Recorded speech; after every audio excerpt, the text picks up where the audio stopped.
Hello everyone. Today we are making a video on phlebotomy, which is a procedure of venipuncture in pathology laboratory and in hospital settings. This video is shot at Dr. N.Y. Tasgaonkar Institute's Medical College at Karjat, which is near Mumbai, and we are using hand model from the skill lab for the same. Phlebotomy.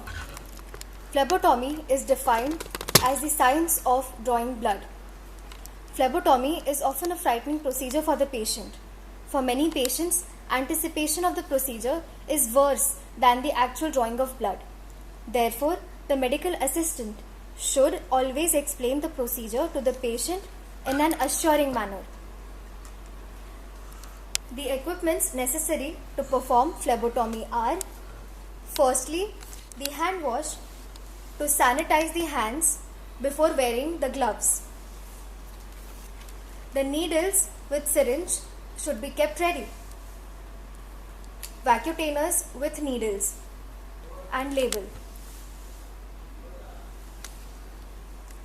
Small butterfly needle is used for pediatric purposes. Cotton balls with spirit is utilized, or at times antiseptic wipes are used.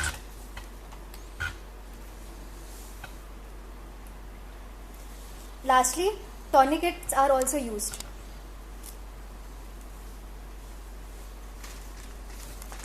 Now, coming to the model of the hand.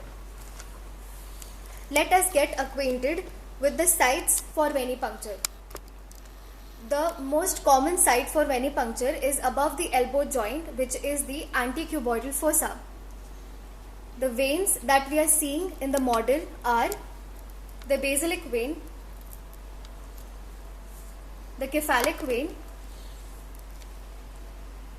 the median cubital vein.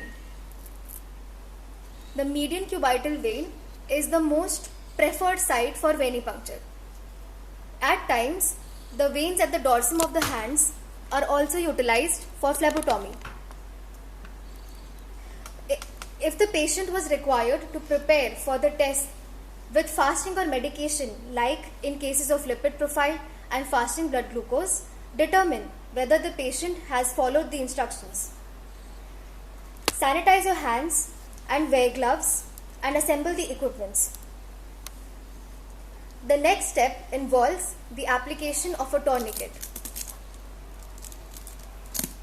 A tourniquet is tied above 3 inches above the cubital fossa. The tourniquet helps the patient's veins to stand out so that they are easier to palpate. Now, cleanse the site with an antiseptic wipe. Cleansing should be done in a circular motion, starting from the inside moving outwards away from the puncture site. It is very important to let the spirit to air dry. Now, take the syringe and remove the cap above the needle. It is very important that the beveled edge that is present at the tip of the needle is pointing upwards. Tell the patient that he or she will feel a small stick. With one continuous steady motion, enter the skin and then the vein. You may feel a sensation of resistance followed by a release as the vein is entered. Once the vein is punctured, gradually pull down the plunger and collect the blood.